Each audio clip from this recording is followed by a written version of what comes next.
नमस्कार। अखिल भारतीय आयुर्विज्ञान संस्थान के जन चेतना व्याख्यान में आप सभी का स्वागत है। प्रतिवर्ष 7 अप्रैल विश्व भर में स्वास्थ्य दिवस के रूप में मनाया जाता है और इस बार इसका थीम है खाद्य सुरक्षा। इसी संदर्भ में हमारा आज का विषय है सुरक्षित भोजन खेत से थाली तक। आज के हमारे वक्ता हैं doctor Pankaja Raghav, professor and head department of community medicine and family medicine, doctor Daisy Khera, assistant professor department of paediatrics, और doctor Pankaj Bhardwaj, assistant professor department of community medicine and family medicine. इस व्याख्यान के दौरान अगर आपके मन में कोई शंकाएं आती हैं तो उसका निदान आपको प्रोग्राम व्याख्यान के अंत में हमारे एक्सपर्ट पैनल से मिल सकता है, जिसमें हमारे सभी एक्सपर्ट्स होंगे। और इसके लिए हमारे बीच आज हमारे साथ हैं doctor Narendra Saxena, deputy director Rajasthan स्वास्थ्य विभाग जोधपुर, और उनके साथ हैं Shri Gautam ji, food safety officer. तो इन सभी लोगों से आपको अपने किसी भी प्रश्न का उत्तर मिल सकता है। अब मैं बुलाना चाहूंगी अपने पहले वक्ता डॉक्टर पंकजा रवि राघव को, जो बात करेंगे खाद्य जनित रोग और उनकी सुरक्षा के विषय में। Ma'am please.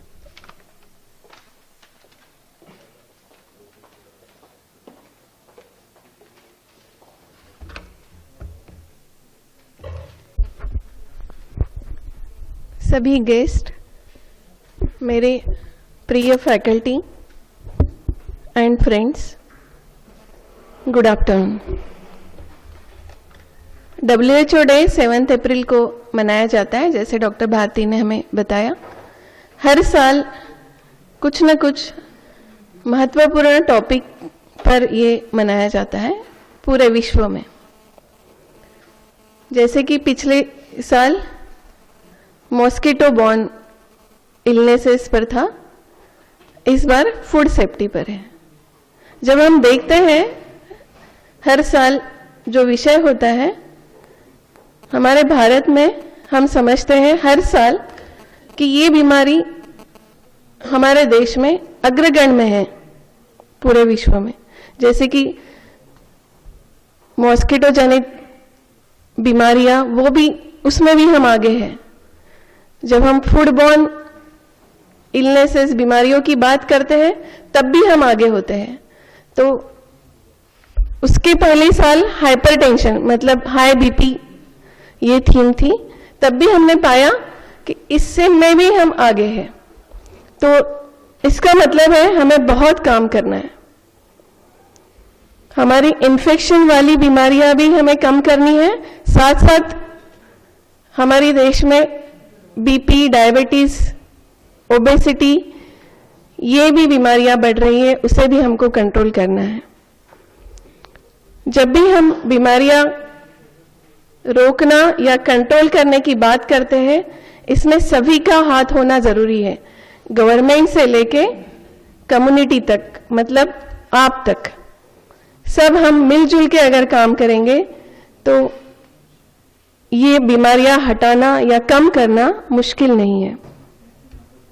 आज मुझे food safety in reference to food borne illness इस विषय पर बात करने के लिए कहा गया है। फूड बॉर्न इलनेसेस जो खाद्य से होने वाली बीमारियां हैं, ये केमिकल से भी हो सकती है और जीवाणु से भी हो सकती है।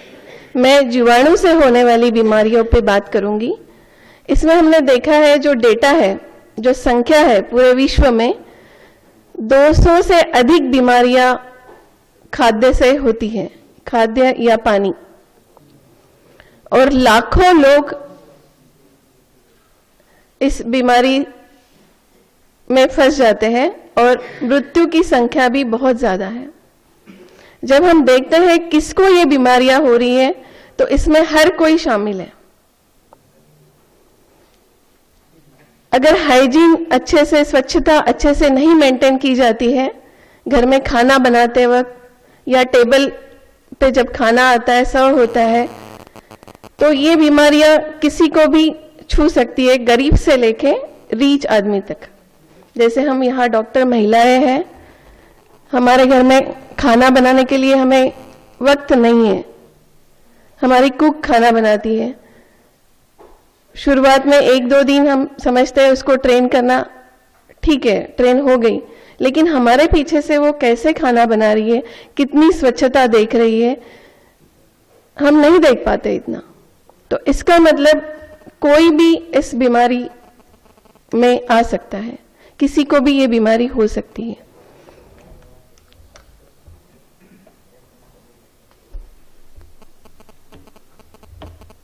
जैसे कि मैंने कहा कि खाद्य से होने वाली बीमारी फूड कंटामिनेशन से होती है। वो केमिकल हो सकता है, मतलब रसायन या जीवाणु। इसमें सामान्य से लक्षण होते हैं वॉमिटिंग, लूज मोशन या कभी फीवर भी हो सकता है, बिल्कुल सामान्य लक्षण। कभी कभी हम हर कोई जिसको भी ये हो रही है बीमारी, ऐसे लगता है कि बिल्कुल छोटी सी बीमारी है, हम अपने आप ट्रीटमेंट कर लेते हैं। हमारे देश में ये बहुत कॉमन है, मैंने ये दवाई ली थी आप भी ले लो ठीक हो जाओगे, ये अक्सर पाया जाता है। या हम मेडिकल स्टोर पे चले जाते हैं, स्टोर वाले को बोलते हैं मुझे ऐसे हो रहा है, उससे ट्रीटमेंट ले लेते हैं। तो जो एग्जैक्ट फिगर है कितने लोग इस बीमारी हो रही है, कितने लोगों को, ये हमें एग्जैक्ट फिगर पता नहीं चलती। जैसे कि मैंने कहा 200 से अधिक जीवाणु इसका कारण हो सकते हैं। आज मैं सिर्फ फूड पॉइजनिंग पे बात करूंगी। हर कोई इसे जानता है, फूड पॉइजनिंग। फूड पॉइजनिंग में यूजुअली ये पाया जाता है कि कोई पार्टी हो रही है, किसी फंक्शन में हम लोग इकट्ठा हुए, हमने ग्रुप में खाना खाया,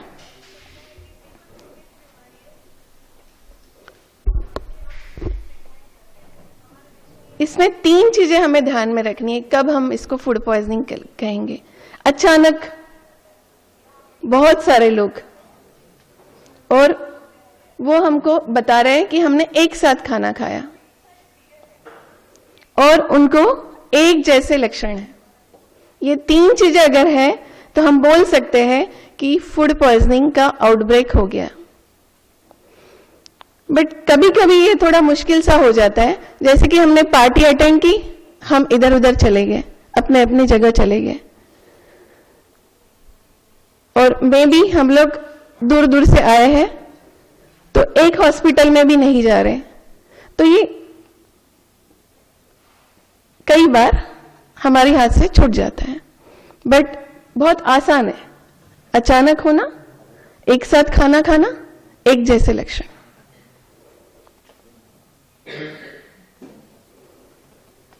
इसके कई कारण हैं। आप देख सकते हैं मशरूम, हम लोग कई बार मशरूम खाते हैं, लेकिन इसके जगह हमने अगर कोई और चीज उसके जैसी ही खाई तो फूड पॉइजनिंग होने की हो सकता है।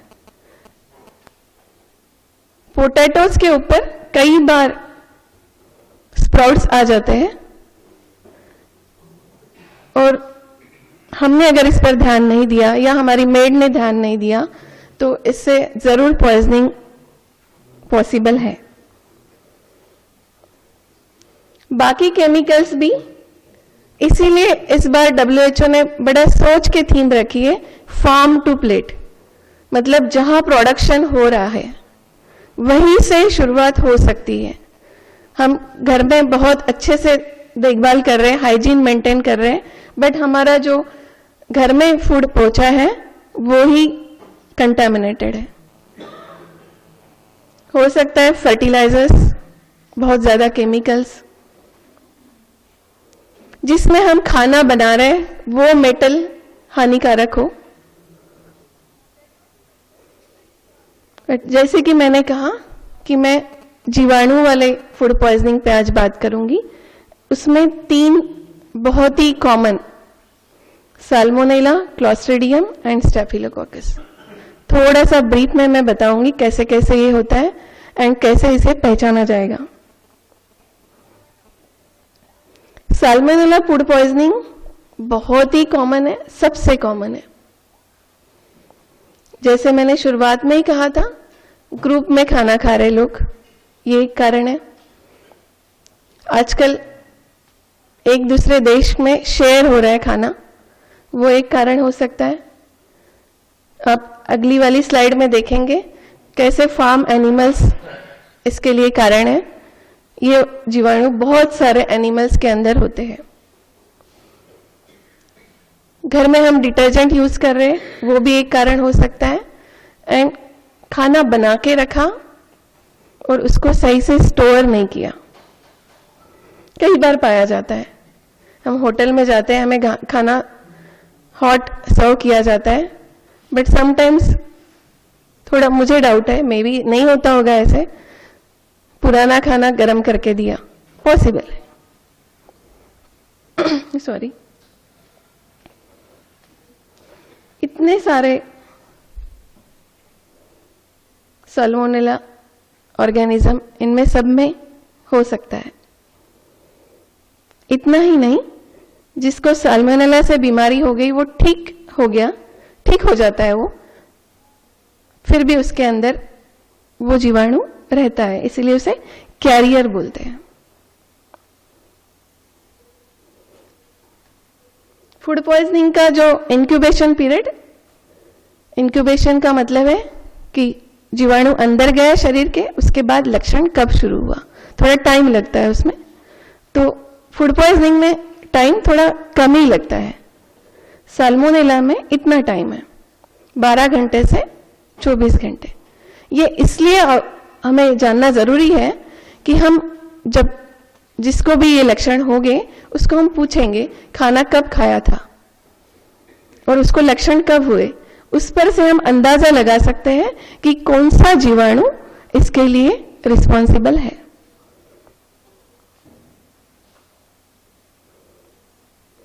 जैसे कि मैंने पहले ही बोला था कि ये इसके मेन लक्षण हैं, डायरिया, वॉमिटिंग, एंड इसमें वॉमिटिंग के पहले थोड़ा सा उसको फीलिंग होता है कि वॉमिटिंग होने वाली है।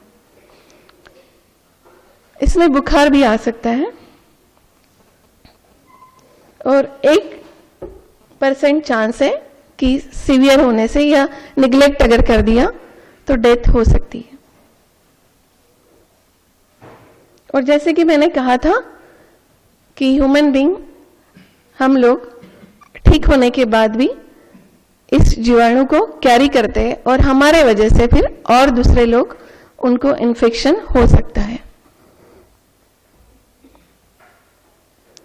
दूसरा जो जीवाणु है स्टैफिलोकोकस, ये भी लगभग उतना ही कॉमन है साल्मोनेला के जैसे। इसके अंदर जो टॉक्सिन है वो पहले से ही तैयार हो जाता है, इसके कारण हम चाहे कितना भी गर्म करो खाना, वो टॉक्सिन वैसे ही रहेगा। हमें लगता है कि हमने 30 मिनट तक खाना अच्छे से गर्म किया, बॉईल किया, लेकिन नहीं, उसका फायदा नहीं, एक बार अगर ये टॉक्सिन उसमें तैयार हो गया खाने में।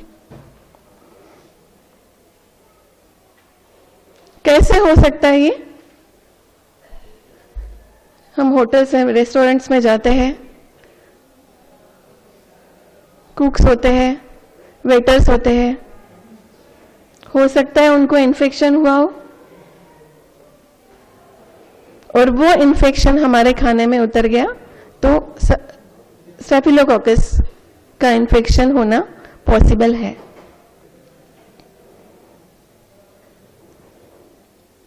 जिसमें ज्यादा सॉल्ट है, प्रोटीन, स्टार्च, ऐसे फूड, और जिनको इन्फेक्टेड पर्सन ने, जिसको ये बीमारी है, उन्होंने हैंडल किया हो, हाथ लगाया हो, तो इसका पॉइजनिंग हो सकता है। देखिए, नॉर्मल सा सलाद बट इन्फेक्टेड पर्सन ने कट किया हो। इसीलिए हम बोलते हैं यूजुअली कि फ्रूट्स और वेजिटेबल्स, जब रॉ वेजिटेबल्स आप खाते हो, अपने हाथ से अच्छे से साफ धो के उसे अपने हाथ से काटिए और खाइए, फ्रेश। सबसे कम टाइम लगता है इसे।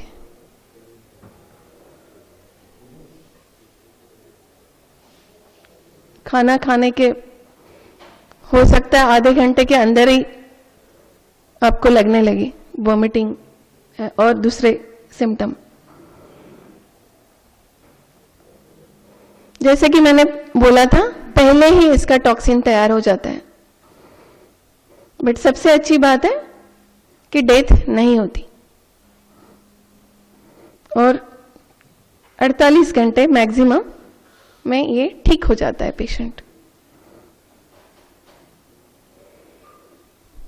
तीसरा है क्लोस्ट्रीडियम परफिंजेंस। इसका भी एनिमल्स के थ्रू, बिकॉज एनिमल्स की जो फिसेस होते हैं, स्टूल्स होते हैं, सॉइल, वाटर, इसमें यह इन्फेक्शन जा सकता है और बाकी सारी चीजें इन्फेक्ट हो सकती है। इसमें एक बहुत ही इंटरेस्टिंग हिस्ट्री पेशेंट बताएगा या जिसको भी इन्फेक्शन होगा वो बताएगा कि खाना बहुत पहले बनाया था, हो सकता है 24 घंटे से भी ज्यादा, और उसको फ्रिज में नहीं रखा गया था फौरन, वो बाहर ही था। इसका मतलब वो स्लोली ठंडा हुआ। ये एक बहुत ही इंटरेस्टिंग हिस्ट्री पेशेंट बताएगा। और फिर गर्म किया गया खाने के पहले।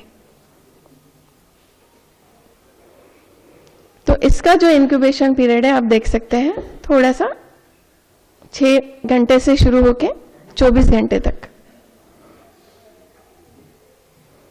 ये मैंने पहले ही बोला था, इसमें बहुत ही अच्छी इंटरेस्टिंग हिस्ट्री कि 24 घंटे पहले खाना बनाया था, उसको वैसे ही रखा रूम टेम्परेचर पे, फ्रिज में नहीं रखा था, इसीलिए स्लोली ठंडा हुआ और फिर खाना खाने के पहले उसे गर्म किया गया। जो सिम्टम्स होते हैं कम ज्यादा एक जैसे ही होते हैं, बट इसमें आप देख रहे हैं डायरिया और पहले वाले में था वॉमिटिंग। बहुत जल्दी पेशेंट ठीक हो जाता है। ये फूड पॉइजनिंग का अक्सर लक्षण है कि बहुत जल्दी बीमारी होगी और बहुत जल्दी वो ठीक भी हो जाएगा, लेकिन बीच में जो पीरियड है उसमें बड़ा परेशान रहेगा वो। इसको थोड़ा खतरनाक टाइप का फूड पॉइजनिंग बोला जाता है, बोटुलिज्म। खतरनाक है लेकिन बहुत कम भी है, बहुत ज्यादा कॉमन नहीं है। हमने देखा शुरुआत में साल्मोनेला और स्टेफिलोकोकस वो बहुत ज्यादा कॉमन थे। मैं एक आगे चार्ट बताऊंगी, उसमें मैं बताऊंगी आपको कि कौन से फूड आइटम कौन से जीवाणु के साथ हम लिंक कर सकते हैं।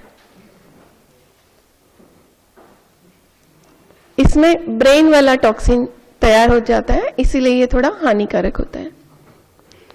इसका भी थोड़ा सा इंटरेस्टिंग हिस्ट्री है। जो डब्बे में, टीन में, कैन में फूड हम खरीदते हैं, उसमें गैस तैयार हो जाती है और वो फूल जाता है। एकदम टिपिकल है, हम पहचान सकते हैं कि ये खराब हो गया है।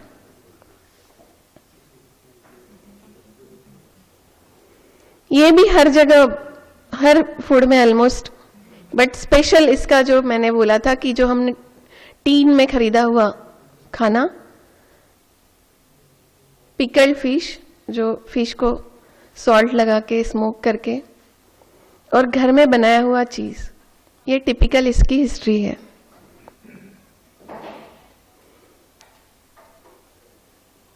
बारह घंटे से 36 घंटे। जैसे कि ये थोड़ा सा अलग है, सीरियस टाइप, इसमें कुछ और भी लक्षण दिखाई देंगे। जैसे आपने पहले शुरुआत में देखा डायरिया है, वॉमिटिंग है, कभी कभी बुखार भी है, बट इसमें थोड़ा सा अलग टाइप के लक्षण है। पैरालिसिस भी हो सकता है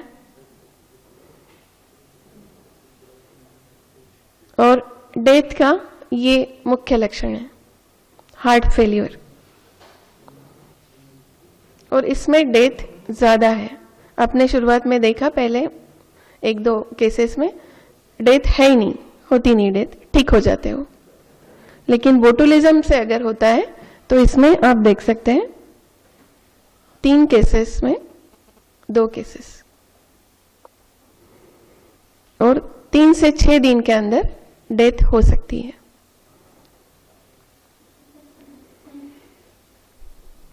ये मैंने पहले ही बताया था आपको। इसको इमीडिएट ट्रीटमेंट की जरूरत है इस पेशेंट को। वैसे भी कभी भी फूड पॉइजनिंग के जो भी लक्षण होते हैं तो ये अच्छा रहेगा कि आप इमीडिएट फौरन हॉस्पिटल में जाएं। बैसिलस सीरियस, इसमें पहले स्पोर्स होते हैं। ये भी सभी जगह पाया जाता है। इसमें 2 प्रकार के टॉक्सिन तैयार होते हैं। जैसे कि आपने शुरुआत में देखा, कभी वॉमिटिंग होती है तो डायरिया नहीं होता, कभी डायरिया होता है वॉमिटिंग नहीं होती। तो इसमें भी 2 प्रकार के टॉक्सिन तैयार होके 2 प्रकार के लक्षण हो सकते हैं।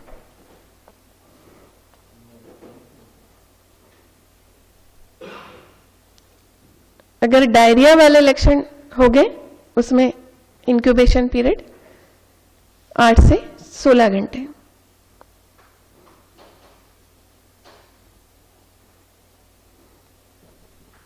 और उल्टी वाले लक्षण अगर होने लगे तो उसमें थोड़ा जल्दी।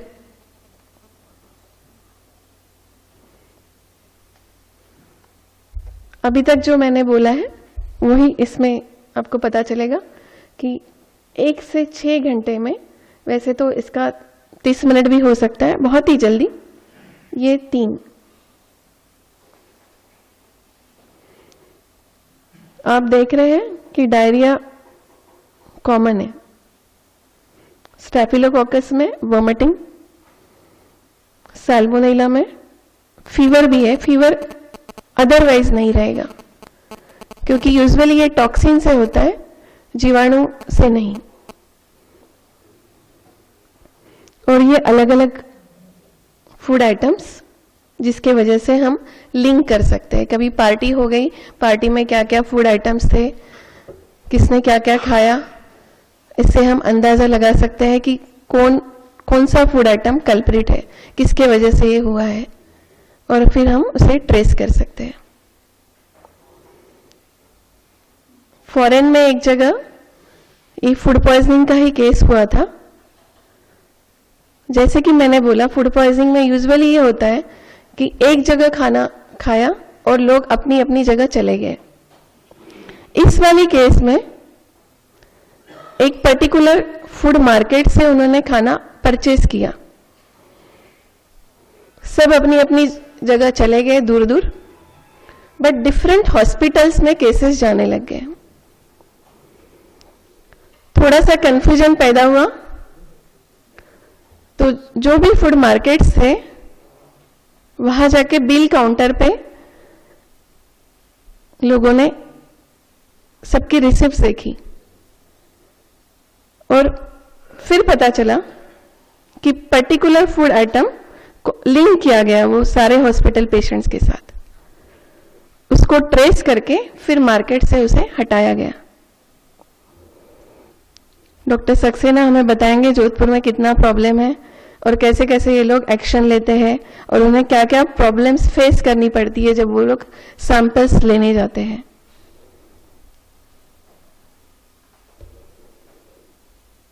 अगर हमें बचना है, एक्चुअली हमें बचना ही है इस बीमारी से, तो 10 गोल्डन रूल्स हैं। सबसे पहला, जब भी आप मार्केट से तैयार किया हुआ ब्रांडेड या कैंड एनी कौन सा भी फूड लेते हैं तो सोचिए कितना वो आपके लिए सेफ है और डिसीजन लीजिए।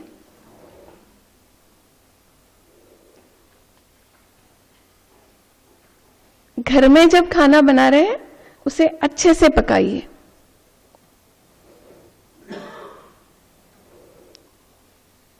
2 घंटे से ज़्यादा स्टोर नहीं कीजिए। बेस्ट है कि जैसे ही बनाया फौरन, मतलब खाने के पहले ही बनाइए।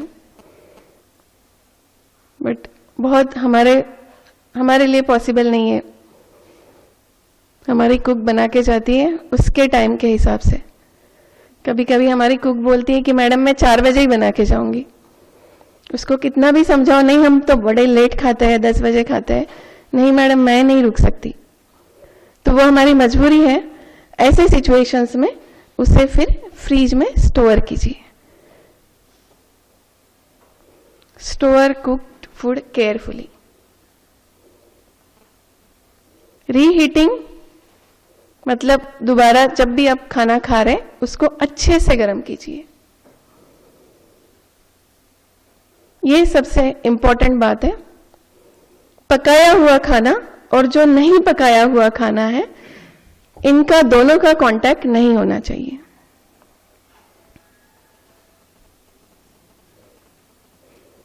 ये सबसे इंपॉर्टेंट बात है। हमने बहुत कोशिश करके देखी, लिक्विड सोप रखी, दूसरी भी सोप रखी, मेड की पसंद की, बट भरोसा नहीं है वो हाथ धोती है या नहीं धोती है। जितने भी अपने किचन के प्लेटफॉर्म्स, डाइनिंग टेबल, अगर हम जीवाणु की जांच करेंगे हमें पता चलेगा सबसे ज्यादा वही मिलेंगे हमें। और जो हमारी कुक जो कपड़ा यूज कर रही है उसमें भी मिल जाएंगे। इंसेक्ट्स, रोडेंट्स, ये बहुत रिस्पॉन्सिबल होते हैं बीमारियां फैलाने में। एंड सबसे इंपॉर्टेंट बात, खाना पकाते वक्त सेफ पानी, मतलब पीने का जो हम सोचते हैं कि हाँ ये पानी हम पी सकते हैं, वो ही पानी यूज कीजिए।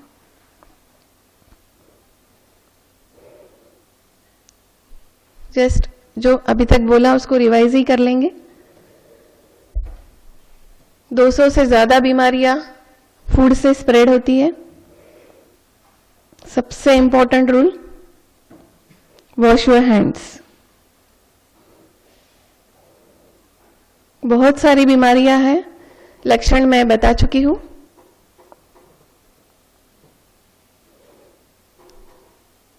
किसको ज्यादा खतरा है, मैं जैसे कि पहले ही बोल चुकी हूं, किसी को भी हो सकता है। बट इसका सीरियसनेस जो है, हम कोई भी बीमारी की बात करते हैं तो यही कॉमनली पाया जाएगा, बच्चे और ओल्ड पीपल।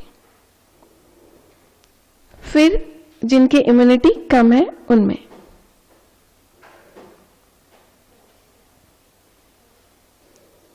फूड प्रोडक्शन की चेन होती है।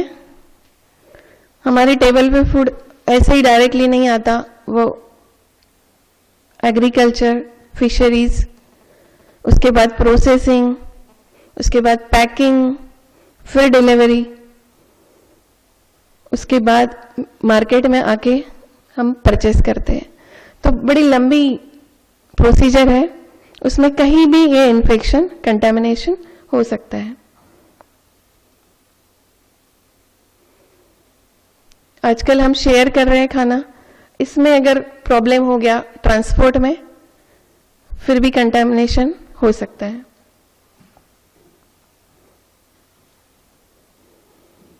जैसे कि मैंने पहले भी बोला था, सभी को मिलजुल के काम करना है, तभी हम इस बीमारी को हटा सकते हैं। नंबर 1 है डायरियल डिसीजेस, इससे मृत्यु की संख्या भी बहुत ज्यादा है।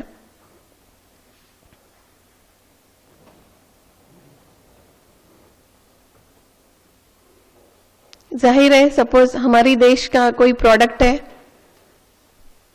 उसके बारे में अगर न्यूज़ फैल गई कि वो तो कंटामिनेटेड है, तो बाकी देश उसके तरफ देखेंगे नहीं, तो कंट्री की इकोनॉमी में असर पड़ेगा उस पर। ये आजकल बहुत ही इम्पोर्टेंट खबर सब जगह फैल रही है। फूड प्रोडक्शन फील्ड में एंटीबायोटिक्स का यूज हो रहा है। आप सब जानते होंगे एंटीबायोटिक्स। इसका इसका यूज अगर ज्यादा करते हैं तो रेजिस्टेंस हो जाता है। तो क्योंकि ये लोग यूज कर रहे हैं तो ह्यूमन बीइंग हमारे लिए खतरे की बात हो रही है।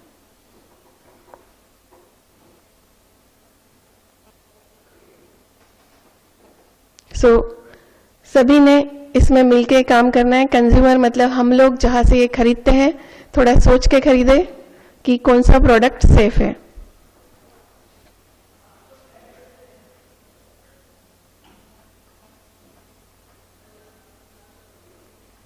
पांच कीज बताई है WHO ने। सबसे पहला, maintain hygiene, cleanliness, wash your hands repeatedly, बार बार हाथ धोइए। पकाया खाना और जो नहीं पकाया खाना है इन्हें अलग अलग रखिए। खाना अच्छे से पकाइए। खाना स्टोर करते वक्त टेम्परेचर जो है 60 डिग्री के ऊपर या 5 डिग्री के नीचे, और सेफ पीने का पानी यूज कीजिए। तो हम इस बीमारी को कम कर पाएंगे। एंड जैसे कि ऑब्जेक्टिव है WHO का कि अभी हमें फूड सेफ्टी पर ध्यान देना है, ये ऑब्जेक्टिव अचीव हो सकता है एंड हमें अट्रैक्टिव खाना, सेफ खाना मिलेगा, ऐसी आशा करते हैं। Thank you.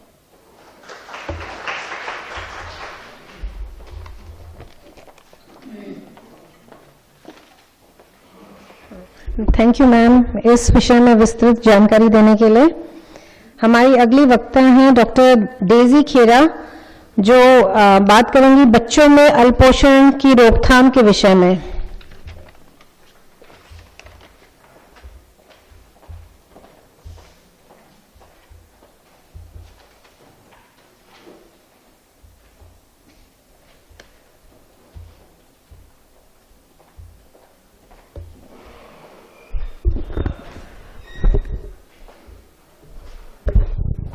नमस्कार। आज मैं कुपोषण अथवा अल्पोषण के रोकथाम के विषय में चर्चा करना चाहूंगी। 2005 से 2006 के बीच जो राष्ट्रीय पारिवारिक सर्वे किया गया था, उसमें पाया गया कि हमारे देश में 43% बच्चों का वजन कम है, 48% बच्चों का कद कम है और 20% बच्चे वेस्टेड, यानी कि उनमें चर्बी की बहुत कमी है।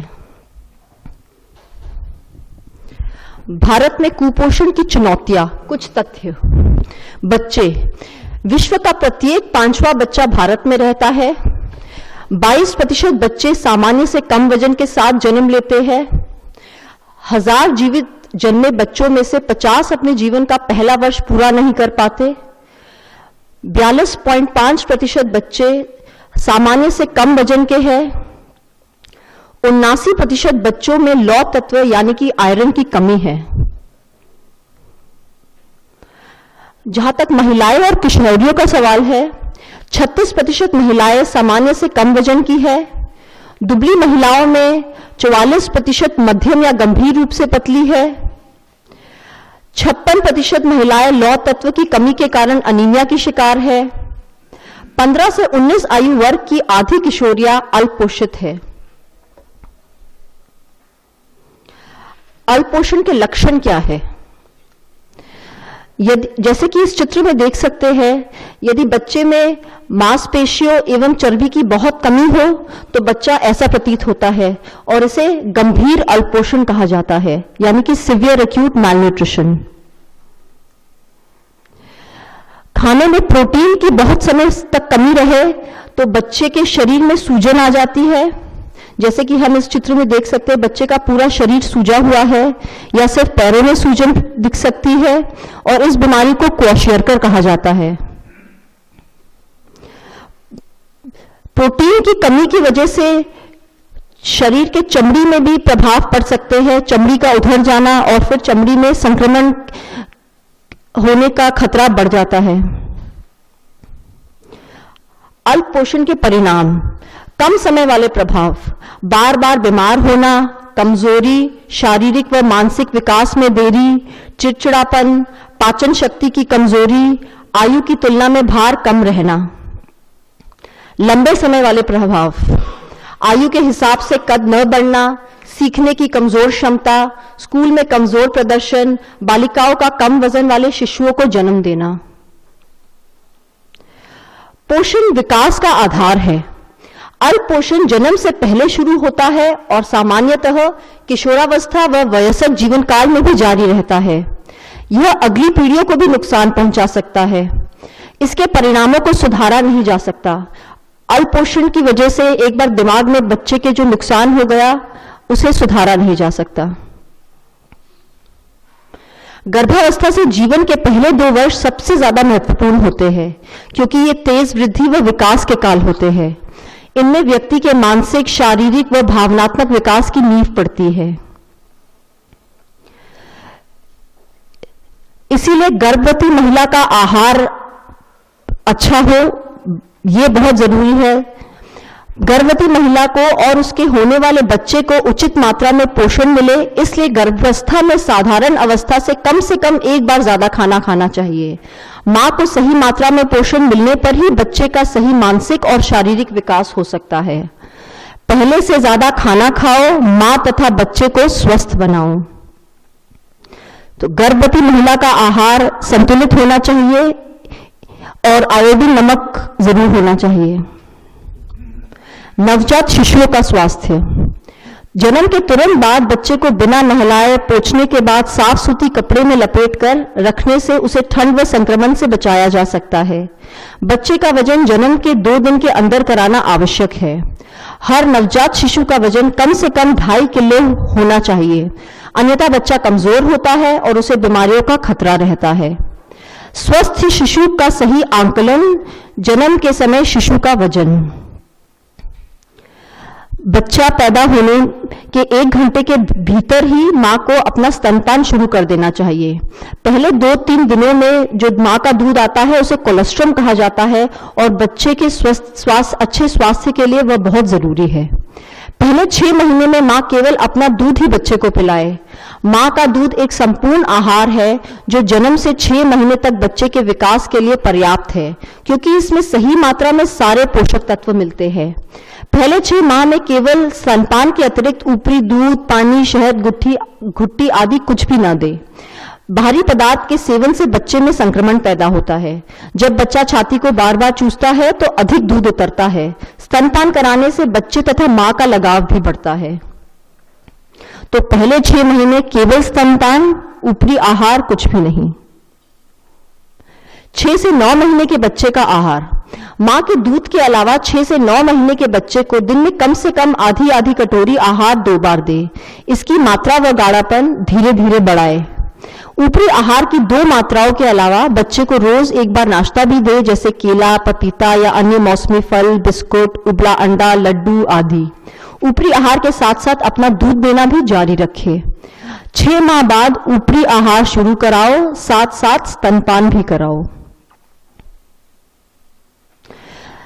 6 महीने होने के बाद बच्चे को घर में बना मुलायम मसला हुआ खाना, जैसे कि पके हुए चावल, मसली रोटी चीनी के साथ खिलाए। 3 बड़े चम्मच चावल, 1/3 कटोरी दूध और आधा चम्मच चीनी मिला के खीर बना सकते हैं। इसके अलावा जब भी परिवार में उपलब्ध हो पकी हुई मसली सब्जियां जैसे आलू, गोभी, गाजर आदि भी चावल या रोटी के साथ खिला सकते हैं। अंडे की जर्दी यानी कि उसका पीला भाग, आलू और दूध, दाल चावल या खिचड़ी भी दे सकते हैं। मां बच्चे को बार बार खिलाए, उसे स्वस्थ और बलवान बनाए। तो 6 से 9 महीने के बच्चे का आहार जैसे कि बताया इस प्रकार होना चाहिए। 9 से 12 महीने के बच्चे को पौना या 1 कटोरी आहार दिन में 3 बार दे। इसकी मात्रा व गाढ़ापन धीरे धीरे बढ़ाए और ऊपरी आहार की 3 मात्राओं के अलावा बच्चे को रोज 2 बार नाश्ता भी दे, जैसे केला, पपीता। ऊपरी आहार के साथ साथ मां अपना दूध देना भी जारी रखे। संतुलित आहार बच्चे को कम से कम 3 बार खिलाए, साथ में मां का दूध पिलाए, बच्चे को स्वस्थ बनाए। जब तक बच्चा 2 साल तक ना हो जाए, मां को अपना स्तनपान जारी रखना चाहिए। तो पहले 6 महीने में केवल स्तनपान, 6 से 12 महीने में ऊपरी पदार्थ, धीरे धीरे उसकी मात्रा व गाढ़ापन बढ़ाए, और 1 साल के बाद जो आप खाए संतुलित आहार बच्चे को भी वही खिलाए। आरंभिक बाल्यावस्था में समय से और संपूर्ण टीकाकरण कराए, आयरन, फॉलिक एसिड और विटामिन ए संपूरक दे, कीड़े मारने की दवाई दे, साथ में संतुलित आहार दे। किशोरावस्था, प्रत्येक किशोरी को उचित और पर्याप्त आहार दिया जाना चाहिए जो आयरन, फोलिक एसिड और अन्य विटामिनों व खनिजों से समृद्ध हो। बाल विवाह या शीघ्र विवाह की रोकथाम और प्रथम गर्भधारण में विलंब किशोरियों के अच्छे स्वास्थ्य के लिए अनिवार्य है। अगर अल्प पोषित माताएं होंगी तो वो कम वजन वाले बच्चों को जन्म देंगी। अगर किशोरी की शीघ्र और बार बार गर्भधारण हो, बच्चों के बीच कम जन्म अंतराल हो, शारीरिक तनाव हो, गर्भावस्था के दौरान अपर्याप्त देखभाल हो, तो भ्रूण को अपर्याप्त पोषण मिलता है, जिसकी वजह से कम वजन वाले बच्चे होते हैं। कम वजन वाले बच्चे अगर उनको अपर्याप्त देखभाल हो, गलत फीडिंग विधियां हो, अपर्याप्त भोजन, पोषण और स्वास्थ्य देखभाल हो, अगर उनको रोग और संक्रमण का प्रकोप हो, अनीमिया, अपर्याप्त क्षमता, अपर्याप्त शिक्षा, घर में कोई भेदभाव किया जाए, तो वह अल्पोषित और कम जागरूक किशोरियां बनेंगी, जिसकी वजह से अगर उनकी उम्र में अगर कम उम्र में विवाह हो जाए, शीघ्र और बार बार गर्भधारण हो तथा बच्चों के बीच कम जन्म का अंतराल हो और उन्हें आहार पौष्टिक ना मिले, तो वो अल्पपोषित माताएं बनती है और यह चक्र पीढ़ी दर पीढ़ी चलती रहती है। तो गर्भावस्था में और किशोरियों में संतुलित आहार हो तो हम बच्चों में अल्पपोषण की रोकथाम कर सकते हैं। अगर बच्चा अल्पपोषित लगे तो हम उसका वजन नापते हैं, तो उसका वजन नापा जाता है और उसका कद नापा जाता है। हमारे पास WHO वर्ल्ड हेल्थ ऑर्गेनाइजेशन जो कि उसके चार्ट्स है, जिसमें कद लंबाई के हिसाब से वजन देखा जाता है और उस हिसाब से हम डायग्नोज करते हैं कि बच्चे में मॉडरेट एक्यूट मैलन्यूट्रिशन यानी कि मध्यम अल्पपोषण या सीवियर एक्यूट मैलन्यूट्रिशन यानी कि गंभीर अल्पपोषण है। सामुदायिक कार्यकर्ताओं के लिए अल्पपोषण की जांच करने के लिए ये रंगीन टेप बहुत ही कारगर साबित होते हैं। बच्चे के बाजू का दायरा नापा जाता है इन रंगीन टेप के जरिए, और अगर दायरा हरे एरिया में पड़ता है तो बच्चे में अल्पपोषण नहीं है, अगर पीले क्षेत्र में पड़ता है तो बच्चे में मध्यम अल्पपोषण है, और अगर जैसे कि हम इस चित्र में देख सकते हैं, अगर लाल क्षेत्र में बच्चे का दायरा पड़ता है, इसका मतलब बच्चा गंभीर अल्पपोषण से पीड़ित है। अल्पपोषण का समाधान एक राष्ट्रव्यापी अभियान। अगर बार बार समझाने पर भी समझ ना आए तो इसका दोषी बच्चा नहीं, कुपोषण भी हो सकता है। भारत सरकार ने कुपोषण पर काबू पाने के लिए मीडिया के जरिए बहुत कदम उठाए हैं, और उनमें से एक सबसे अच्छा जो कदम उठाया है वो है पोषण पुनर्वास केंद्र यानी कि न्यूट्रिशनल रिहैबिलिटेशन सेंटर। 2005 में यूनिसेफ और भारत सरकार ने इनका शुभारंभ किया था। मेडिकल कॉलेज अस्पताल, जिला अस्पताल, सामुदायिक व प्राथमिक स्वास्थ्य केंद्र में ये स्थापित है। यहाँ गंभीर अल्पपोषित बच्चों को और उनकी मां को 2 से 3 हफ्तों तक रखा जाता है और मां को बच्चे की देखरेख व सही खान-पान की ट्रेनिंग दी जाती है। जोधपुर में 2 पोषण पुनर्वास केंद्र है, एक उम्मेद हॉस्पिटल में और एक पाउटा हॉस्पिटल, पाउटा में सैटेलाइट हॉस्पिटल। उम्मेद हॉस्पिटल का जो पोषण पुनर्वास केंद्र है वो 12 बिस्तरों का है और पाउटा का 10 बिस्तरों का है। जैसे कि हम इसमें देख सकते हैं, यहाँ बच्चे का मुफ्त में इलाज किया जाता है और माँ को भी रोजाना 160 रुपए वेतन के हिसाब से रुपए दिए जाते हैं 14 दिन के लिए, और बच्चे के इलाज के साथ साथ उसे मल्टीविटामिन, फोलिक एसिड, जिंक, 7 दिन के बाद फिर आयरन शुरू किया जाता है। एक डॉक्टर यहाँ पोस्टेड होता है जो कि रोज बच्चे की परीक्षण करता है, नर्स होती है जो कि बच्चों को दवाइयाँ देती है, और बच्चों का खाना बनाने के लिए एक रसोइया होता है, न्यूट्रिशनिस्ट, काउंसलर, हेल्थ वर्कर, ये सब माँ को बच्चे की सही तरह से देखभाल करने के लिए कम पैसों में पौष्टिक आहार कैसा बनाया जाए, स्वच्छता का ख्याल कैसे रखा जाए, हाथ धोने के बारे की विशेष का इम्पोर्टेंस, ये सब समझाया जाता है। कुपोषण भारत छोड़ो के आंदोलन में यदि हम सबका योगदान ना रहे तो हम कुपोषण से मुक्ति नहीं पा सकते। धन्यवाद।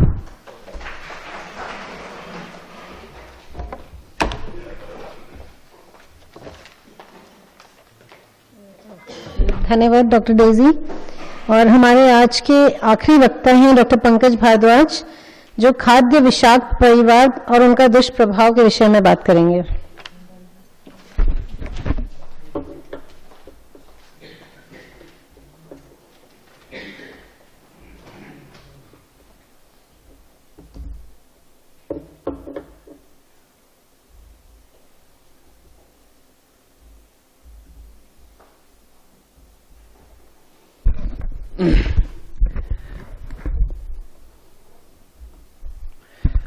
नमस्कार साथियों, यहाँ पधारे सभी सज्जन, सबसे पहले मैं उनकी को नमस्कार करता हूँ।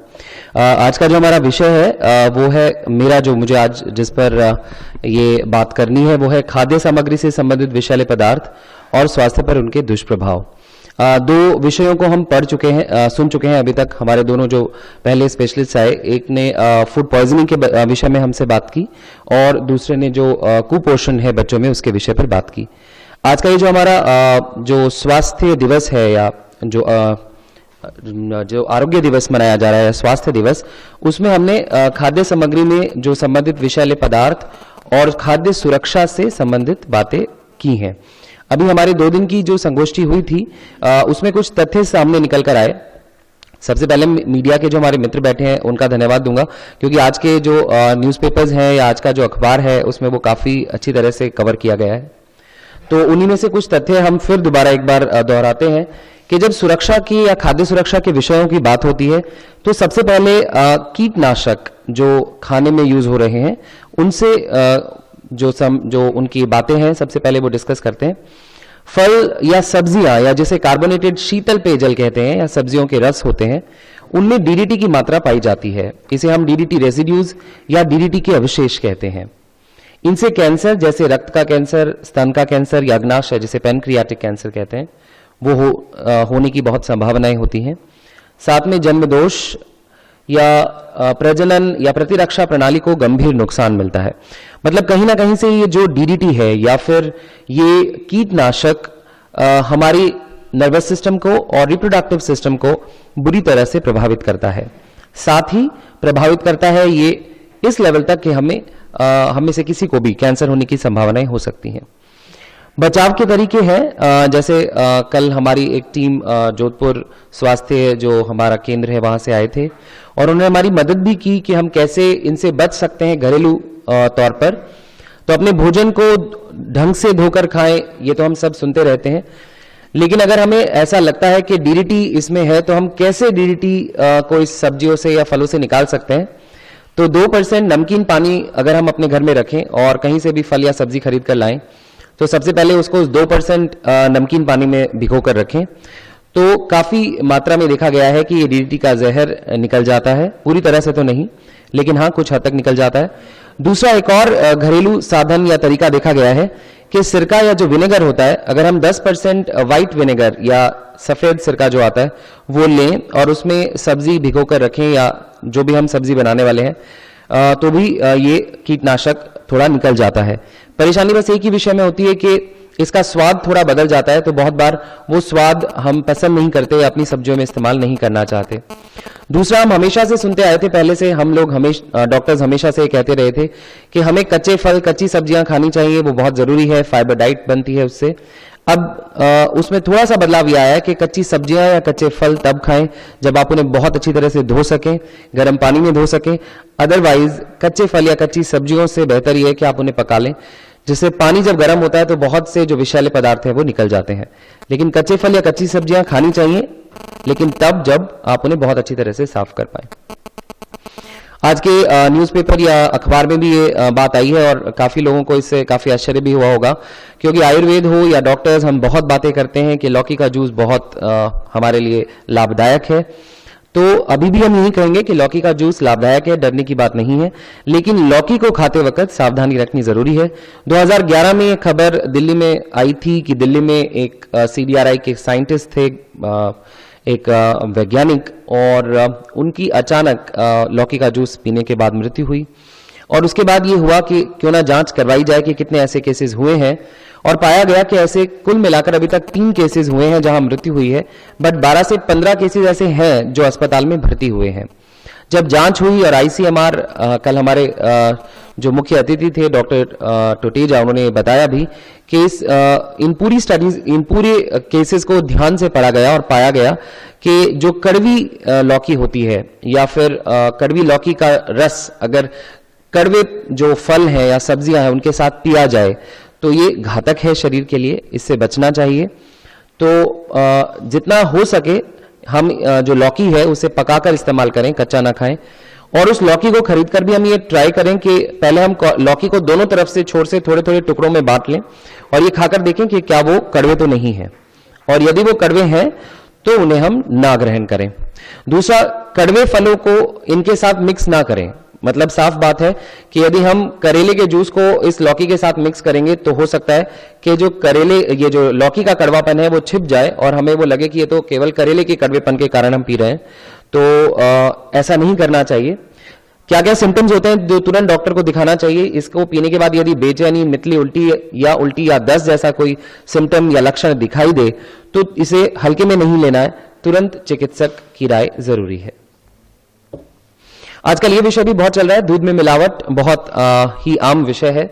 दूध में मिलावट के काफी कारण हो सकते हैं। दूध में पानी मिलाया जाता है, ये स्वास्थ्य के लिए तो घातक नहीं है, लेकिन और काफी पदार्थ ऐसे हैं जो स्वास्थ्य के लिए भी बहुत घातक हैं, जैसे यूरिया, स्टार्च या ग्लूकोज, डिटर्जेंट या फॉर्मेलिन। तो सवाल बार बार ये उठता है कि आखिर दूध में इतना ये सब पदार्थ मिलाया क्यों जाता है। तो ये मिलावट दूध को गाढ़ा करने के लिए होती है या एक लंबी अवधि के लिए इसे बनाए रखने के लिए होती है। कल जो हमारे साथी लोग आए थे हेल्थ लैब से, जहां से हमने हैंड्स ऑन ट्रेनिंग कराई, उन्होंने बताया कि आमतौर पर तो गांव देहात या हमारे यहाँ ऐसा होता है कि यदि हम दूध में चीनी मिलाकर रखें तो वो कुछ देर ज्यादा चलता है, वो भी एक प्रिजर्वेटिव है, लेकिन उसका जो डायबिटीज के मरीज हैं उन पर बुरा असर है। लेकिन अगर हम ये यूरिया, स्टार्च, ग्लूकोज, डिटर्जेंट या फॉर्मेलिन से मिला हुआ दूध पीते हैं तो उससे अंगों को अपरिवर्तनीय क्षति हो सकती है।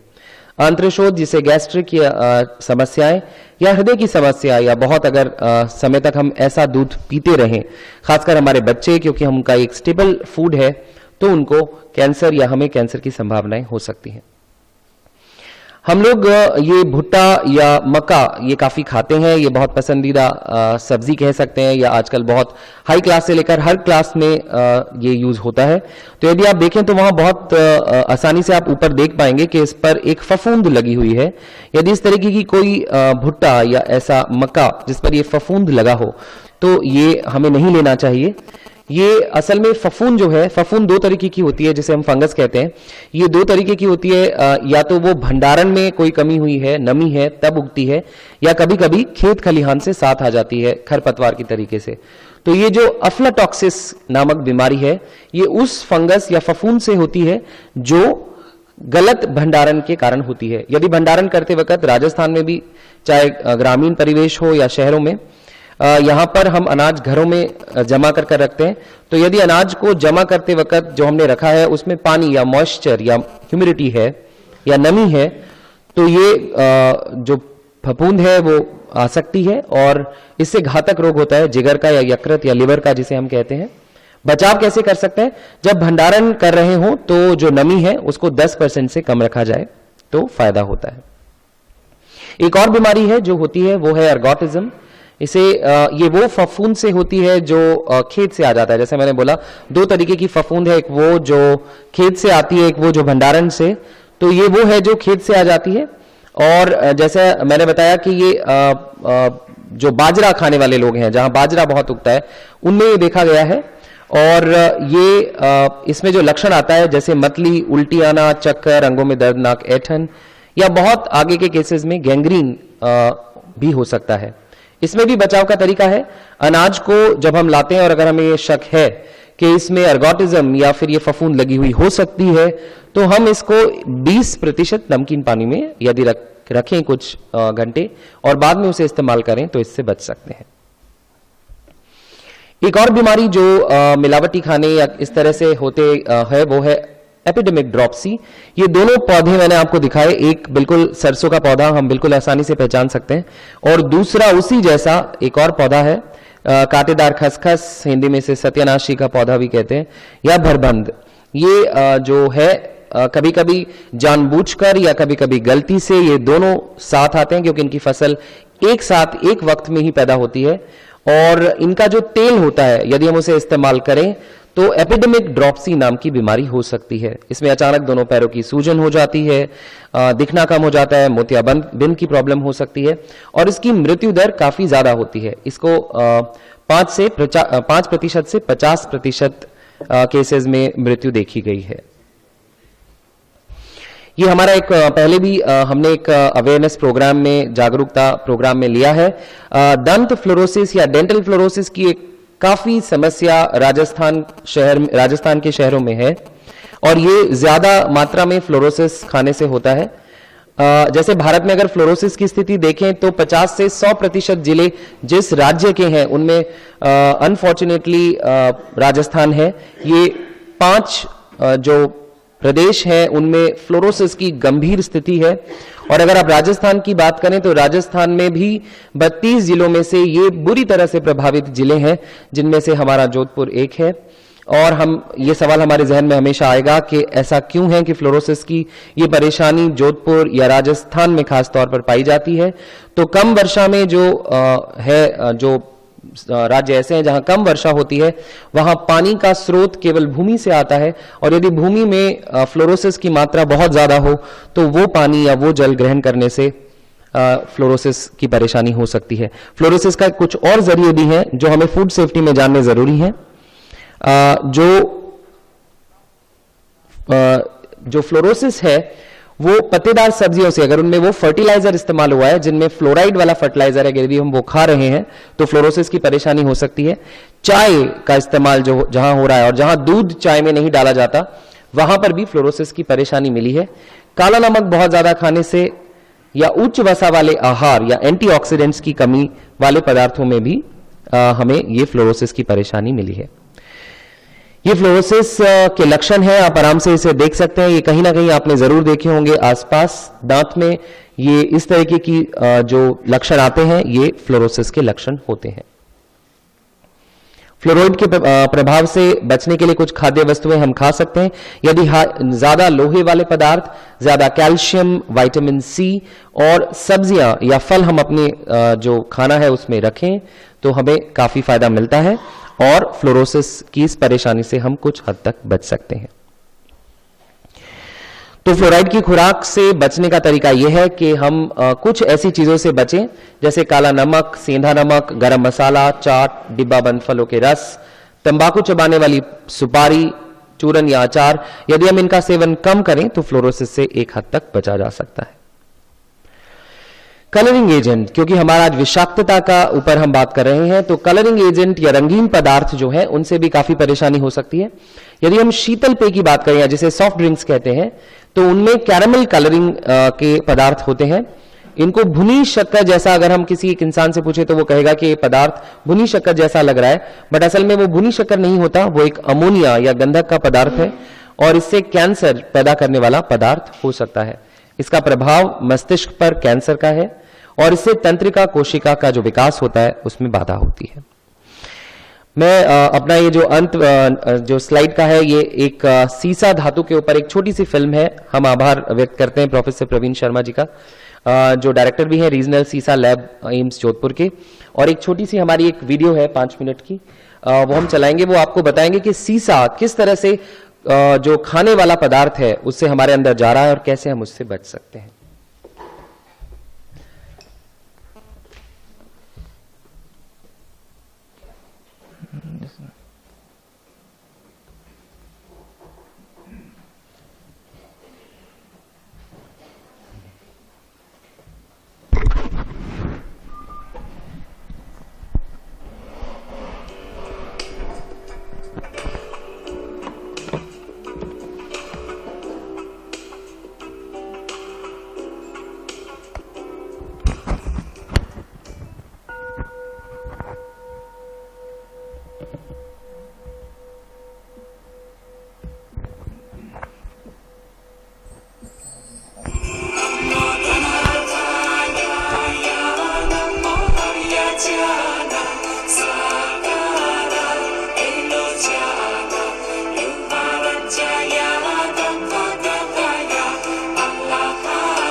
हम समाज में रहते हैं और एक दूसरे के साथ मिलजुल के रहने से ही सामाजिक परिवेश बनता है। समय के साथ साथ हम लगातार सभ्यता की ओर बढ़ रहे हैं और साथ ही हो रहा है सामाजिक विकास। लेकिन क्या हमें ये पता है कि हमारे इस आधुनिक जीवन के हर एक क्षेत्र में लेड या सीसा रूपी जहर गहराई से मौजूद है? इस सीसा रूपी जहर को अभी गंभीरता से ना लिया गया तो हमारा अंत निश्चित है।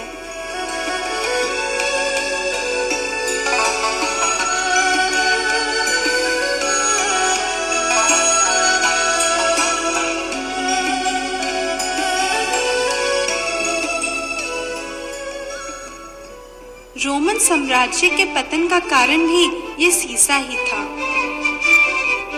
क्योंकि वे सीसे के बर्तन में खाने के शौकीन थे। जानते हैं, महान संगीतकार बीथोवन की मौत का कारण भी ये सीसा ही था। कैसे?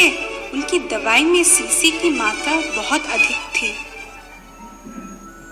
अब देखते हैं हर रोज सीसा हमारे शरीर में कैसे प्रवेश करता है।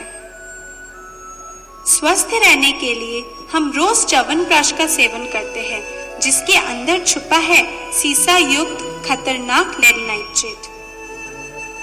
रोज सुबह चाय के टेबल पर अखबार पढ़ना आम आदत है, लेकिन हम नहीं जानते कि अखबार जिस स्याही से छपा है उसमें ही सीसा है, जो सांस के माध्यम से सीधे हमारे शरीर में प्रवेश करता है। खाने में स्वाद नहीं है, होगा कैसे? हल्दी के बदले हम जो ले आए हैं लेड क्रोमेट मिली हुई हल्दी। मजदूर का चना भुना हो या सभी का पसंदीदा भेलपूरी, ठोंगा वही सीसे से छपे हुए स्याही का, जो खाने में स्वादिष्ट पर शरीर के लिए हानिकारक। बाजार में मिलने वाले फल, सब्जियों और मिठाइयों को चमकदार बनाने के लिए भी सीसे का इस्तेमाल जरूरी होता है। सौंदर्य के सारे सामान में, जैसे हेयर डाई से लेकर नेल पॉलिश तक, सभी में लगभग सीसा मौजूद होता है।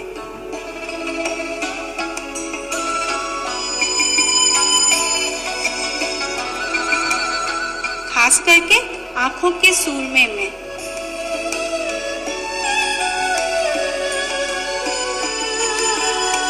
लेकिन विकसित देशों में इन्हीं वस्तुओं का सीसा रहित होना आवश्यक है। रोज शराब पीने से शरीर में सीसे की मात्रा बढ़ जाती है और साथ ही बढ़ जाता है उत्तेजना।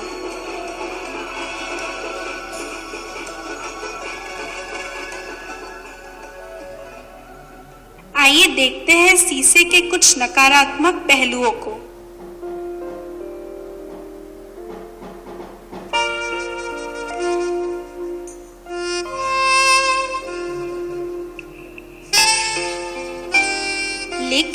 मजे की बात यह है कि शीशे के इतने सारे बुराइयों के बावजूद भी व्यवसायिक क्षेत्र में शीशे की महत्वपूर्णता को नजरअंदाज भी नहीं किया जा सकता।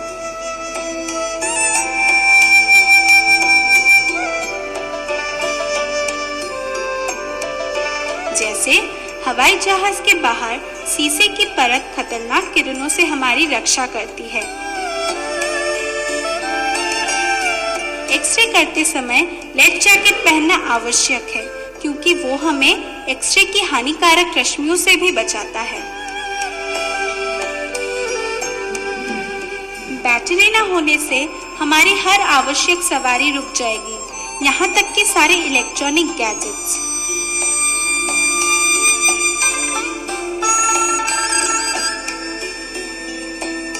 साथ ही हमारे हर वक्त का साथी कंप्यूटर भी नहीं चलेगा, अर्थात इन सभी में शीशे का प्रयोग जुड़ा है।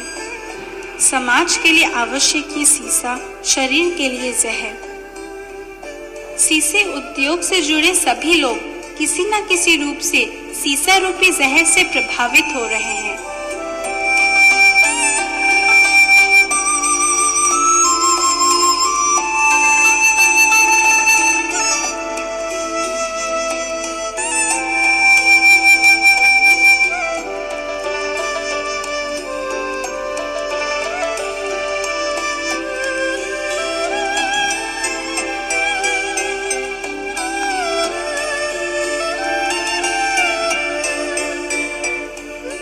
धीरे धीरे घट रही है उनकी आयु और वो शिकार हो रहे हैं मानसिक अवसाद, उच्च रक्तचाप, रक्ताल्पता तथा किडनी जनित बीमारियों का, और अंत में मृत्यु ही उनकी मंजिल है।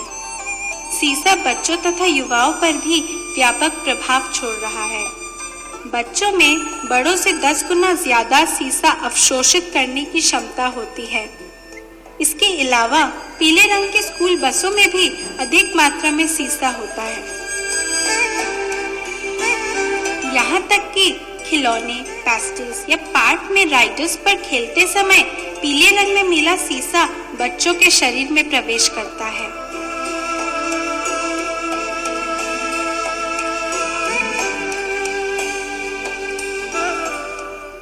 शीशा हमारे त्योहारों के साथ भी जुड़ा है। प्रतिमा में लगे रंग में भी शीशा मौजूद होता है, खास करके पीले रंगों में। इस संबंध में हमने कुछ मूर्तिकारों से भी बात की थी। आइए सुनते हैं उनकी प्रतिक्रिया। আজকাল আর একটানা কাজ করতে পারি না, অনেকক্ষণ কাজ করলে ভীষণ মাথার যন্ত্রণা করে। খিদেটাও আগের থেকে অনেক কমে গেছে। মাঝে মাঝে ভীষণ বিরক্ত লাগে সব কিছুর ওপর। রাত্রে ঘুমটাও ঠিকমতো হচ্ছে না।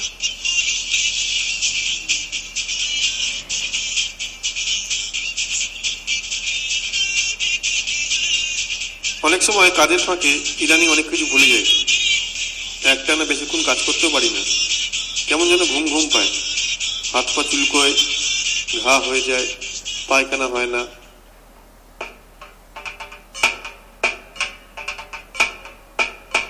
सुहागन के निशान सिंदूर में भी शीशा होता है।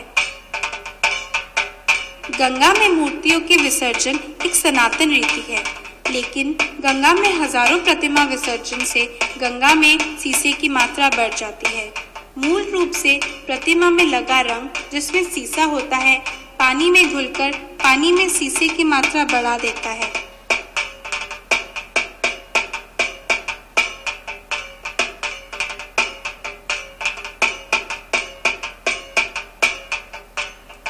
और इसी पानी में हम नहाते हैं तथा पीते भी हैं।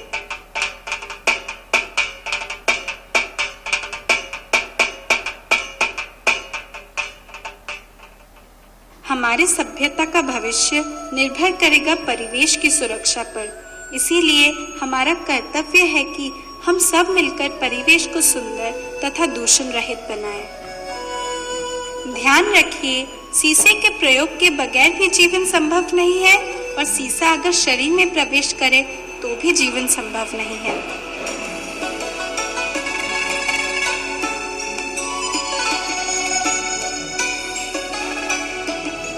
तो फिर आइए हम सब मिलकर बनाएं एक लेड सेफ सोसाइटी।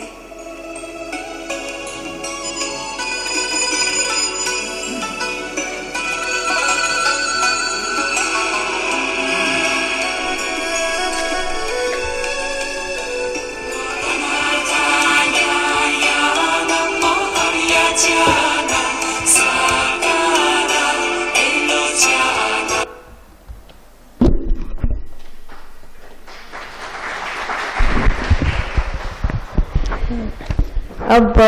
अगर आपके मन में कोई प्रश्न है तो उसके जवाब आपको हमारे एक्सपर्ट पैनल से मिल सकते हैं। मैं अभी सभी अपने विशेषज्ञ को यहाँ बुलाना चाहूंगी। Doctor Pankaja Raghav, doctor Daisy Khera, doctor Pankaj Bhardwaj, doctor Vikram Singh और डॉक्टर नरेंद्र सक्सेना। प्लीज आप अपने सीट ले लीजिए मंच पर।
हमारी डॉक्टर प्रवीण शर्मा सर से भी निवेदन है कि वो भी रहें, क्योंकि लेड से संबंधित सारे प्रश्न सर आप से हम ये अनुरोध है कि यदि लेड से संबंधित कोई प्रश्न उठता है तो ठीक है सर।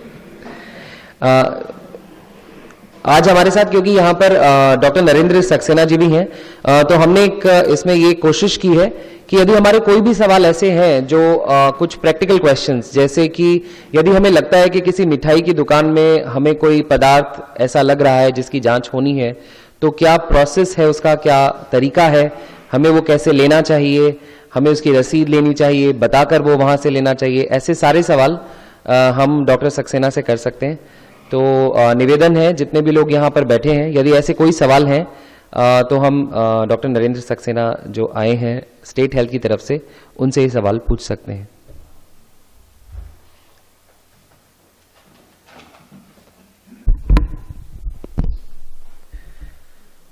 तो सबसे पहले फिर सवाल अभी आ नहीं रहे हैं, तो मैं ही सर से एक सवाल हमारा है कि सर हमें किस प्रोसेस के जरिए जो सैंपल है वो लेना चाहिए। जैसे यदि मैंने कोई खरीदारी की है और कहीं से कोई सैंपल लेना है, मुझे कोई जांच, मुझे ऐसा लगता है कि जांच होनी चाहिए, तो सर क्या तरीका है जो हमें करना चाहिए?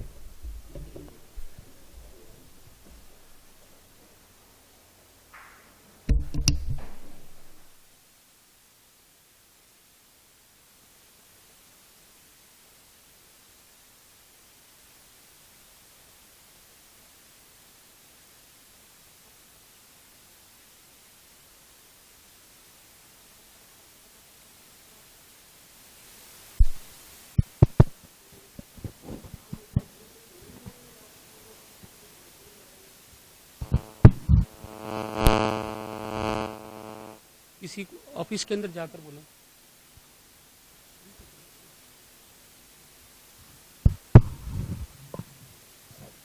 उसके लिए आम उपभोक्ता भी वो सैंपल ले सकता है। उसका नियम ये है कि पहले उस दुकान पर जाकर आपको कहना पड़ेगा, लिखित में उसको देना पड़ेगा कि मैं इस तरह का, आपके यहाँ पर मुझे कुछ गड़बड़ मिली है और मैं इस तरह का एक सैंपल आपके यहाँ से ले रहा हूँ और वो सैंपल मैं आगे जांच के लिए दूंगा। उसके लिए आपको जो सैंपल लिया गया है वो उस सैंपल का आपको पूरी रसीद लेनी है और पर्टिकुलर क्वांटिटी के अंदर हर एक सैंपल को लेना पड़ेगा। जैसे आप कोल्ड ड्रिंक का सैंपल ले रहे हैं तो उसके लिए minimum 3 litre cold drink required है। ऐसा नहीं है कि आपने एक 250 ml की बोतल ले ली और उसको कह दिया कि ये मैं सैंपल ले जा रहा हूँ और इसको टेस्ट कराऊंगा, तो उससे काम नहीं चलेगा। इसी तरह से दूध है, मावा है, ये करीब आधा किलो दूध है तो आधा लीटर, इतना अमाउंट हमें मिनिमम चाहिए ताकि उसका पूरा टेस्टिंग हो सके। और उसको सैंपल को वो 2 भागों में विभक्त करेगा।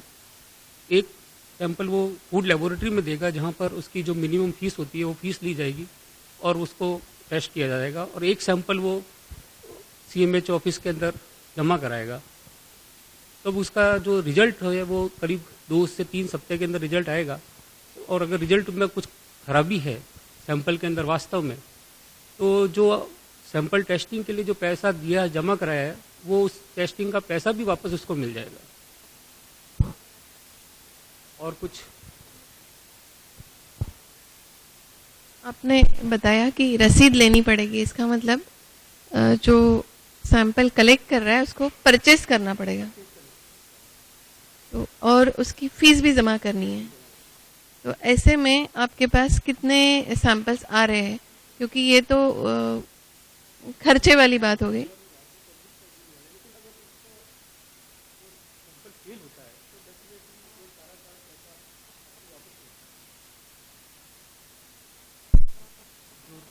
फैसिलिटी है जहाँ पे कि हम लोग इस तरह के अडल्ट्रेटेड जो प्रोडक्ट्स हैं,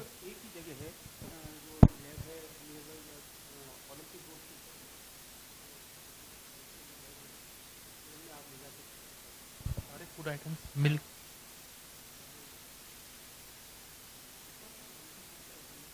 और क्या कोई नेशनल हेल्पलाइन भी है जिसमें कि अगर हम लोग को ऐसा लगता है कि अडल्ट्रेटेड फूड है तो वहाँ पे फ़ोन कर लें और जो गवर्नमेंट की एजेंसीज होती हैं वो चेक करें, इंस्टेड ऑफ कोई एक कॉमन सिटीजन जो है उसका बिल ले।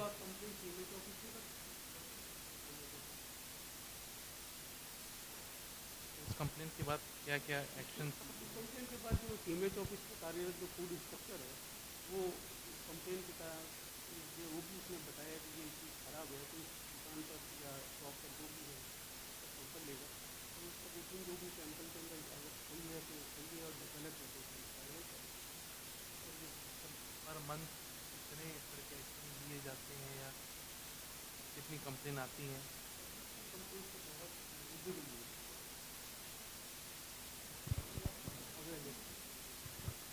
कोल्ड ड्रिंक्स में अमोनिया का होना ज़्यादातर होता ही है, तो कोल्ड ड्रिंक्स जैसे कि पंकज ने भी कोल्ड ड्रिंक्स तो उसके अलावा और क्या जांच, अगर जांच में दे ऐसा हो सकता है कि अमोनिया ना पाया जाए?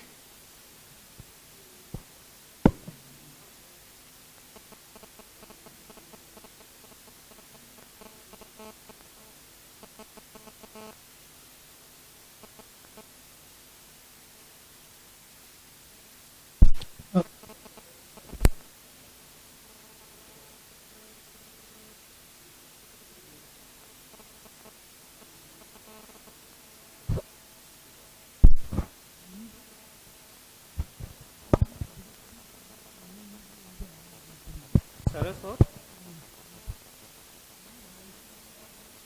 हाँ हुआ, अपने यहाँ पे हुआ है ना, सरस और अमूल का दूध का।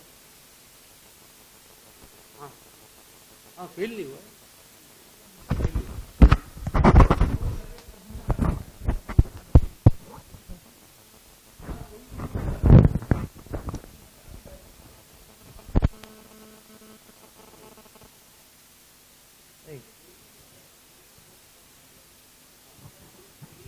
फेल का मतलब वो मिस ब्रांड भी हो सकता है, सब स्टैंडर्ड भी हो सकता है, अनसेफ भी हो सकता है। फेल का मतलब वो कार्बन सब्सटेंस के लिए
जोधपुर में मिठाई हम लोग सब बहुत खाते हैं, तो मिठाइयों के बारे में आप बताएंगे कि कितना फ्रीक्वेंटली चेक होती हैं मिठाइयाँ? क्योंकि जैसे अब यहाँ तो सब ऑलमोस्ट हर छठी या सातवीं दुकान लिखा होता है जोधपुर स्वीट्स, तो हम ब्रांड को अगर लेके चलें तो जोधपुर स्वीट्स बहुत बड़ा ब्रांड है। मैं ये नहीं कहूँगी कोई कंप्लेन आई है, बट कितना फ्रीक्वेंटली आप चेक करते हैं?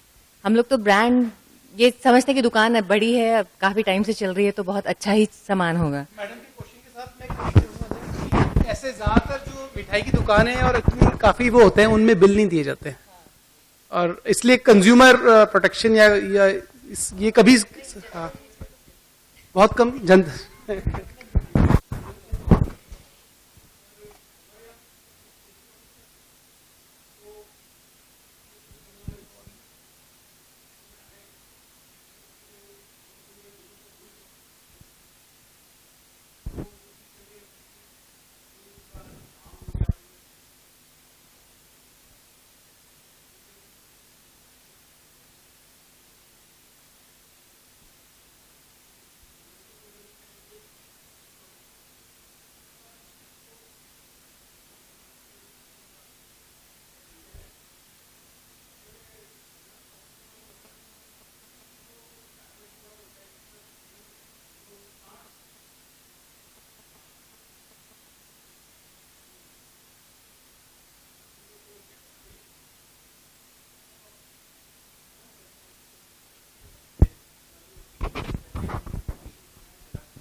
ये तो जो जनरल पब्लिक है उसे कैसे पता चलता है? क्योंकि दुकानों के नाम तो नहीं आते कि यहाँ पे मिलावट का सामान मिल रहा है, परसेंटेज आती है, तो हमें कैसे पता चलेगा कि हमें कहाँ से खरीदना चाहिए? तो नॉर्मली हम लोग तो ये करते हैं कि घर ही में मिठाई बना लेते हैं दिवाली के टाइम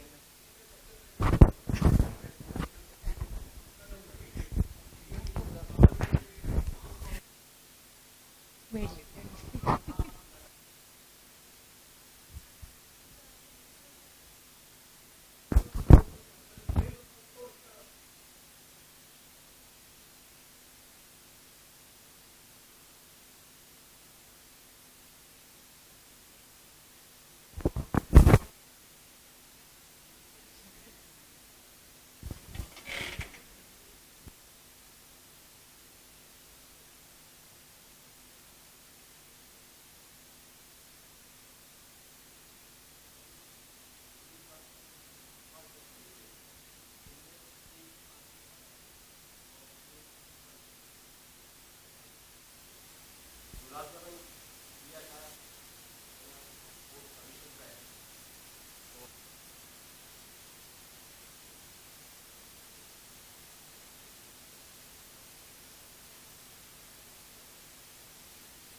ऐसा कोई प्रोविजन है कि जैसे कभी फेस्टिवल्स होते हैं तो आप सर्टिफिकेट अपने दे दें शॉपकीपर्स को, सो दैट जब हम कुछ खरीदने जाएं तो हमें भी थोड़ी तसल्ली रहे कि हमने कुछ खरीदा है तो उसमें कोई तकलीफ नहीं होगी, नहीं तो दिमाग में एक शक सा तो रहता ही है सदा।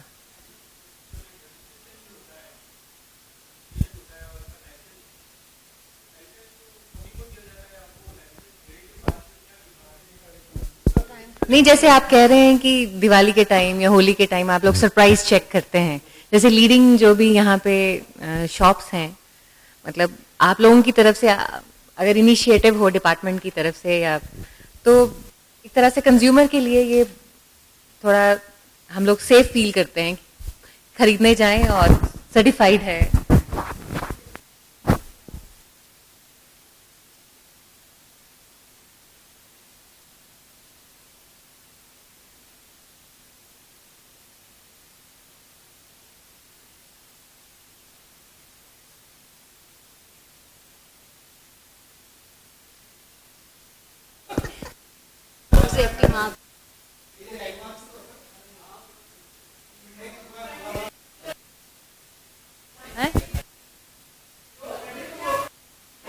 इसमें कलर कितना है?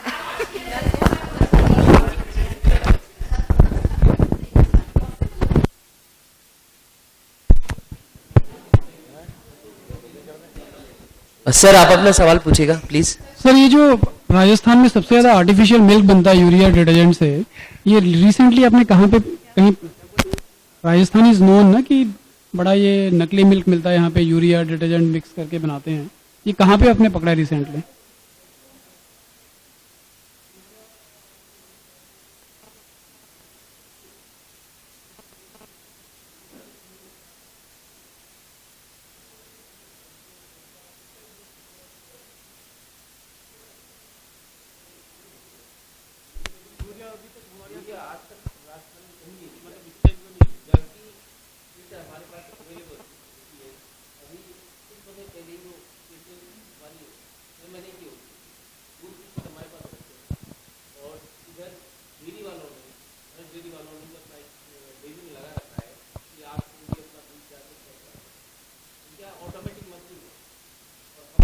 रैंडम चेक करते हैं, हमारे पास किट होती है जिसमें यूरिया की जांच, यूटिलाइजर, शुगर और आपके ग्लूकोज, इन सब की जांच हम रोटेशन में करते रहते हैं।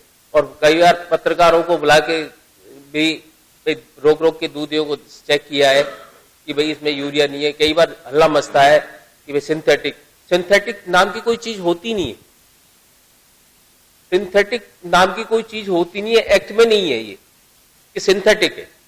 अब एक्ट में सब स्टैंडर्ड और मिस ब्रांड या अनसेफ है,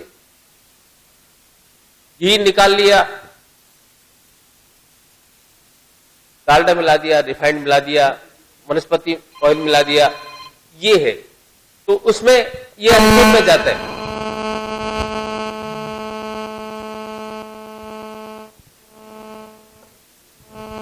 जी जी जी जी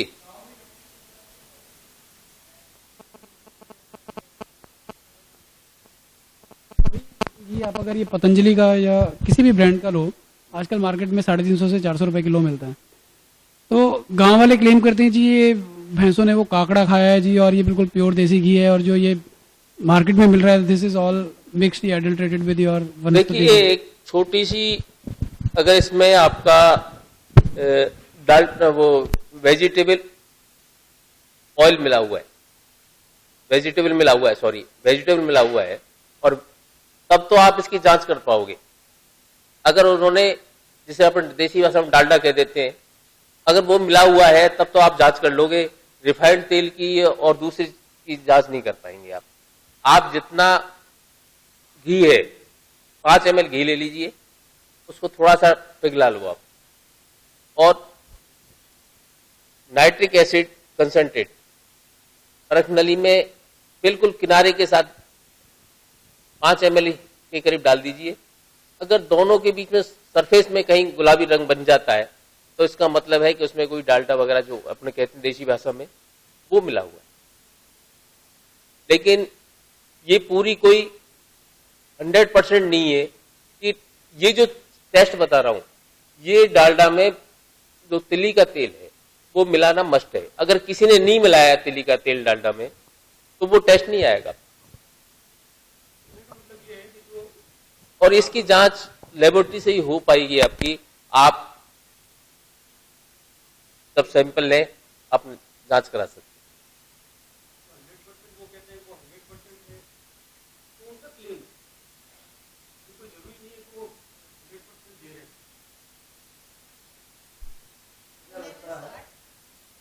हैं। नहीं, मुझे लगता है इस एक्ट में कई खामियां हैं। पहला तो कंज्यूमर को पैसा खर्च करे, कंज्यूमर कभी नहीं करेगा।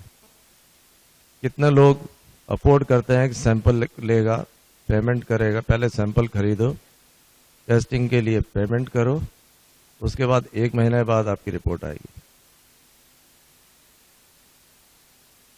हम लोग बात कर रहे हैं समृद्ध लोगों की, बात आती मिठाई की दुकान की। उस मिठाई का क्या है जो कि ठेले पे बिकती है, थड़ी पर बिकती है, उसके क्या कभी कोई सैंपल लिए गए? क्या कभी उसको टेस्ट किया है? मैं सेफ अनसेफ सब स्टैंडर्ड की बात नहीं करता। उसमें से कितनी मिठाइयां इन्फेक्टेड है, कितनी मिठाई के ऊपर पॉल्यूशन डस्ट गिरी है। When I talk about the lead, कभी आपकी लेबोरेटरी में लेड का टेस्ट हुआ है? कभी किसी ने हल्दी को टेस्ट किया है जिसमें अच्छी मात्रा में लेड का मिलावट होता है? नहीं, सीसा। हम जोधपुर मिष्ठान भंडार की बात कर रहे हैं जहां से हम लोग मिठाई खरीदते हैं, पर ऐसे कई लोग हैं जो थड़ियों से मिठाई खरीदते हैं। उस मिठाई की क्या क्वालिटी है?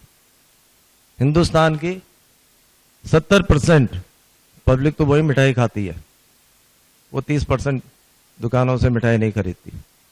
रेट में भी डिफरेंस होता है, 300 रुपए किलो और 100 रुपए किलो। क्या कभी हम उसको टेस्ट करते हैं? तो इसमें जब भी मैं कहता हूं एक्ट में कई खामियां हैं, हम कई चीजों को नजरअंदाज करते हैं, इसलिए एक्ट का सुचारू रूप से इंप्लीमेंटेशन नहीं होता।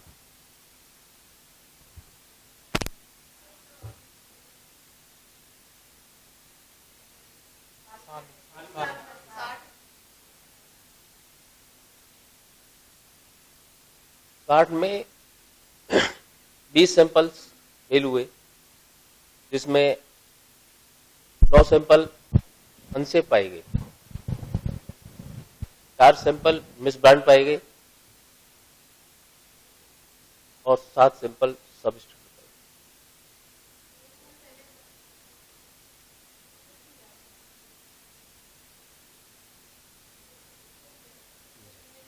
जी,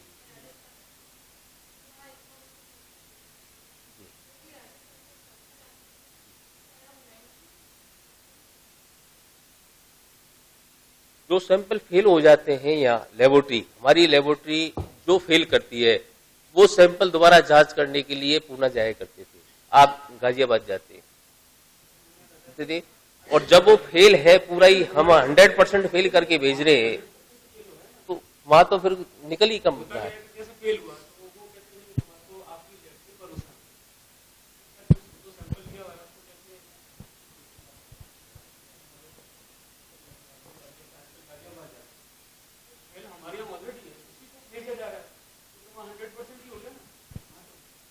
सर मेरे दो सवाल हैं इधर। पहला सर, अगर मैंने सैंपल लिया है किसी दुकान से और मैं आपकी लेबोरेटरी में, अगर वो शॉपकीपर मना कर देता है आप मेरे को कि मैं रसीद नहीं दूं, बिल नहीं दूं, या फिर वो बिल भी देता है, वो आपको मना कर दे बीच में कि ये सैंपल मेरे यहाँ का है ही नहीं, फिर वो फिर वैसे भी होगा अगर मान लो आपने सैंपल दिया, आपने सैंपल दे दिया, टेस्ट कर दिया। नहीं, ये इनका कहने का ये कि बिल नहीं दे और वो